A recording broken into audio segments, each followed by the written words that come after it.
masalah Perumda PNK ya, pasarnya Kertaharja yang saat ini dipimpin sama Ibu ini juga. Berdasarkan analisis tim kami dari Dewan Pimpinan Pusat, Dewan Pimpinan Wilayah juga dari DPD Kabupaten Tangerang, karena memang wilayahnya ada di wilayah saya, Ketua DPD.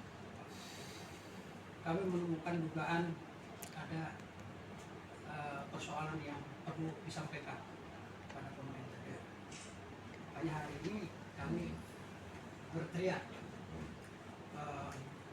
Pertama kami di gedung DPRD, karena di sana ada pengawasnya di Komisi 3. Komisi 3 ya? Ya. Udah ketemu tadi? Tidak Oh, belum? kita tidak. Ya. Jadi bermula di tanggal 25 November kami mengajukan surat resmi. Oke. Yang ditujukan kepada yang terhormat Direksi Perumda Pasar Niaga Kertaharja Kabupaten Tangerang. Direktur Utama Ibu Tini Widiawati.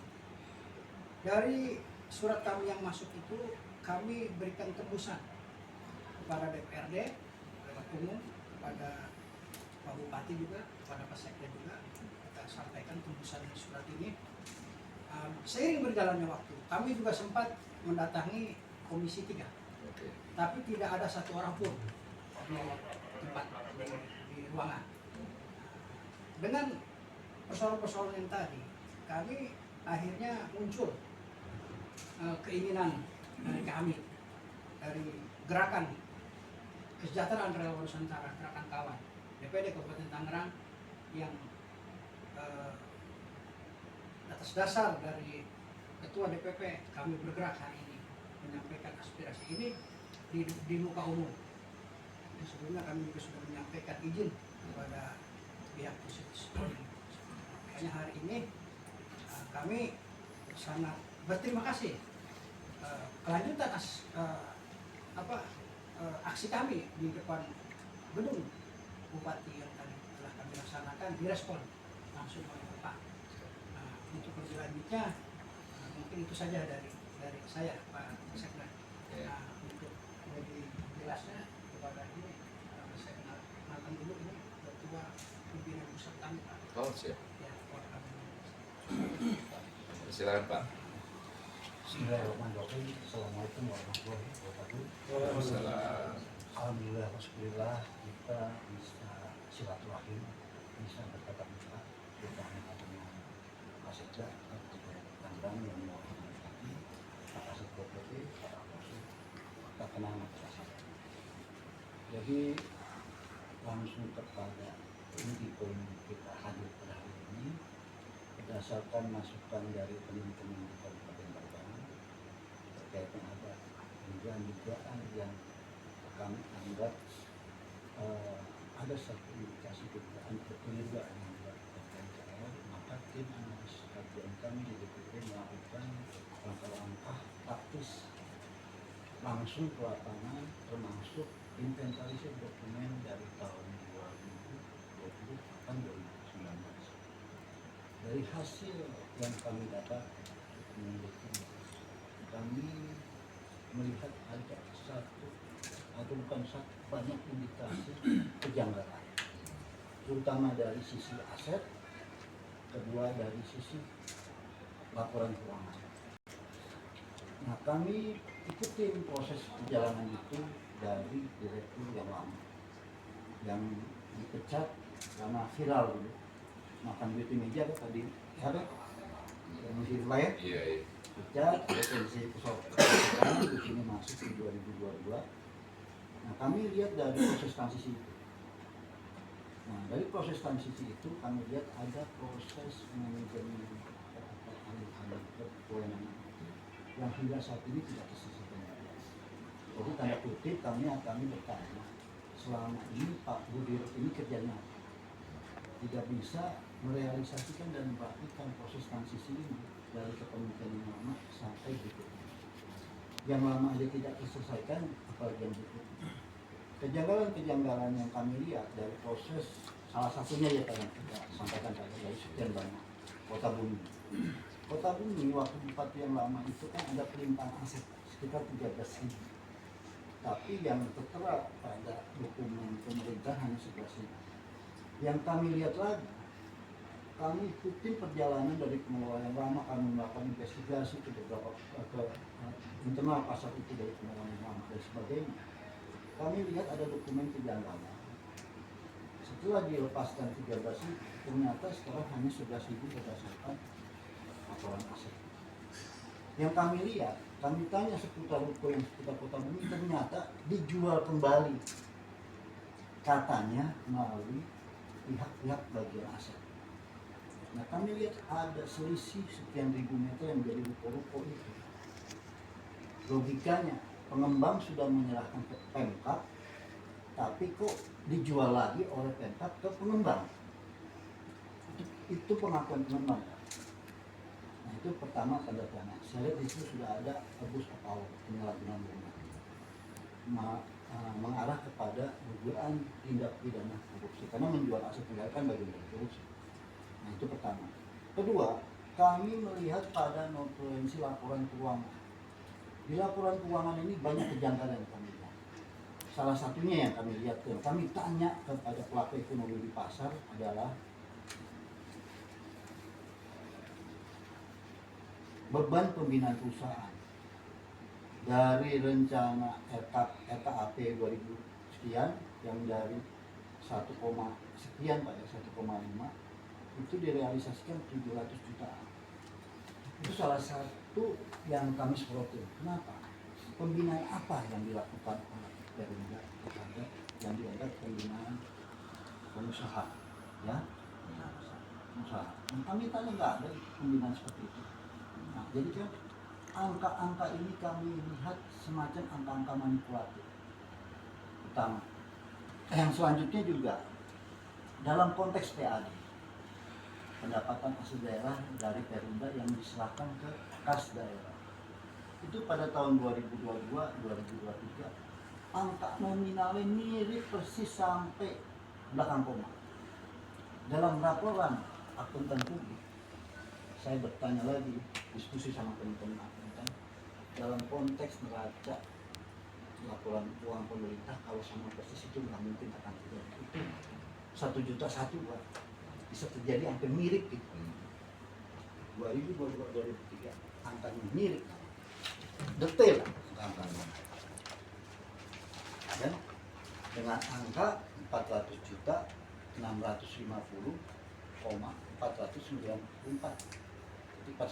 Jadi 400.650.494. 2022 sama persis.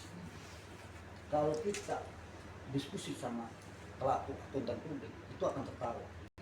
Ini pemerintah Pak, bukan koperasi kelas masyarakat itu. 2022-2023, 2024 drop PAD-nya menjadi 120. Revitalisasi berjalan, bukannya peningkatan yang didapat, malah anjlok. Nah, kita melihat dari sisi kepemimpinan dan manajerial, kami anggap sudah tidak dapat melakukan kebijakan dalam manajemen pimpinan di Perinda. Tapi yang jadi kami tanda tanya, kenapa tipikal pejabat seperti ini yang dipercaya untuk mengelola Perinda dipertahankan? Tanda kutip, publik akan bertanya, ada apa ini? Nah, yang kami bertanya lagi, di sektor pemeriksa inspektorat. Inspektorat kan sudah terbiasa melakukan pemeriksaan berdasarkan laporan keuangan. Tapi kenapa diam dengan nilai begini aja kok enggak tanda tanya dengan angka yang mirip pada 2 tahun ini? Kalau kami sebagai akuntan publik pasti akan bertanya sampai detail mirip semua nilainya itu. Mungkin di institusi manapun, baik di kepolisian, di TNI, di pemerintah, kalau sampai mirip pasti ada kejanggalan, sampai mirip detail angkanya. Ini kan copy paste. Bapak juga mungkin pernah mendengar pada peristiwa Jumpa Pres Bupati yang lama, Pak Jaki, terkait waktu revitalisasi pasar seperti ini. Kita tracking semua Pak. dokumen lengkap kita, laporan keuangan semua kita. Jadi mungkin di sini waktu pajaki ini dibilang gratis Pak. Bos.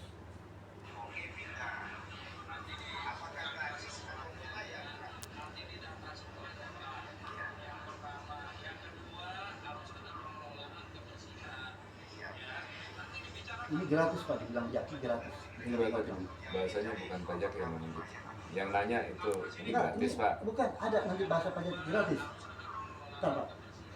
Pajak yang ngomong, pastinya gratis, gratis.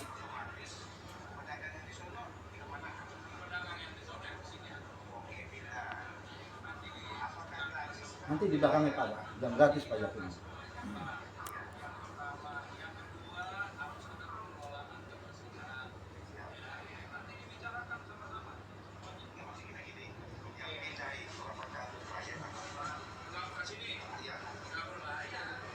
Biasa ya, biasa ya. Tapi bukti di lapangan. Bayar Pak, Itu yang di mana? datang di Kota Bumi. Kota. Ini bukti kita saya, bayar. Ini kan jadi, ini kami memandang, mungkin Pak Bupati sudah pegang, ini detail semua rincian Pak. Pertanyaan kita semua. Ini hanya 10 menit kita Pak, karena kalau kita bedah mungkin itu lama waktunya. Ini pertanyaan ini sudah kita berdasarkan data yang kita punya, maka kita mau komparasi terhadap data dari Pemkab dan kita sambungkan kekeliruannya gimana. Nah, ini tidak terjawab sama Dirut Perumda, karena saya tahu kondisi manajemen di dalam itu carut marut. Saya yakin Dirut tidak bisa menyajikan data yang kami miliki. Saya yakin, karena data itu pun salinannya dalam kami. Dan kami berkeyakinan, sangat berkeyakinan, Bufi ini sebagai Dirut tidak bisa menyajikan data validasi data yang kami miliki. Kami sudah tracking Pak, ke pengelola pasar dan sebagainya. Kami ambil sampling. Kami melakukan riset berbagai dari sekian 19 pasar. Sampling kami ambil, dari sampling itu sudah bisa menjadi satu resume analisis yang menjadi legal opinion kami untuk melakukan laporan. Adanya dugaan tidak pidana, kemungkinan mungkin tidak pidana korupsi yang dilakukan oleh Perumda. Itu Pak. Makanya kami mau komparasi data dulu. Tahap pertama kami menilai berdasarkan data yang kami punya, kami coba. Tapi sampai saat ini tidak ada jawaban yang tersajikan. Dan kami sudah menyatakan sikap minggu depan teman-teman akan menyampaikan laporan secara resmi ke institusi tidak mengundang. Kalau memang adanya dugaan penyalahgunaan wewenang dan tidak pidana korupsi, silakan pihak BPH untuk menindaklanjuti. Dan itu akan kami kawal semua. Seperti yang sudah kami lakukan terhadap salah satu BUMD di Tanjung, yaitu ABM. ABM itu bagaimana kita tracking sampai ke wilayah penyediaannya, ternyata pantolnya fiktif, dicapung, tidak ada plan, tidak ada sebagainya. Apa itu ya? Ini Banten Mandiri Pak, yang BUMD provinsi yang sekarang jadi tersangka. Bendaharanya itu Pak kabur sampai sekarang nggak tahu kemana, ke Bobby Patria, ya, yang direktur utamanya orang Kebumen. Itu batu dan mental begitu. Jadi kami turun itu bukan katanya, bukan yang tidak melakukan analis kajian dulu, bukan yang kami tidak mendapatkan data-data awal dulu full bucket dulu, dari full bucket kita kembangkan, kita baru melakukan riset ke survei ke lapangan. Nah, itu yang selalu tahapan-tahapan kami lakukan dalam melakukan fungsi kontrol kami kepada lembaga-lembaga pemerintah. Selalu itu tahapannya. Jadi baru begini Pak, ketika kita diskusikan, komunikasikan baik-baik, mungkin ada data kami yang keliru ataupun mereka yang keliru institusi, kita sandingkan bareng-bareng.